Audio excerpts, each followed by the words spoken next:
If you ever need to copy an existing project in Base44, this quick tutorial will show you exactly how to duplicate it in just a few clicks. This is really useful when you want to reuse an app's layout settings or structure without starting from scratch. It can save you a lot of time, especially if you build similar projects often or want to test new ideas safely in a separate version. If this video helps, make sure to hit the like button and subscribe for more simple software tutorials. Let's jump right in. First, open your Base44 workspace and go to the Apps section.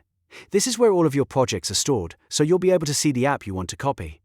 Once you're in Apps, locate the specific project you want to duplicate. If you have a lot of apps, take a moment to find the correct one so you don't clone the wrong project. After you've found it, look for the three-dot menu next to the app.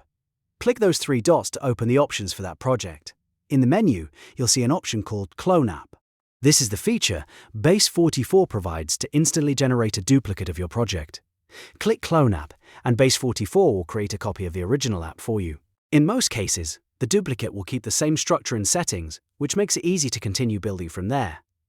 Once the clone is created, you can rename it, customize it, and make any changes you want without affecting the original version. That's the main benefit of duplicating a project instead of editing your live app directly.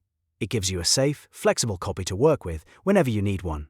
And that's it. You now know how to duplicate a project in Base44. If this walkthrough was helpful, don't forget to like the video, subscribe to the channel, and turn on notifications so you never miss the next tutorial.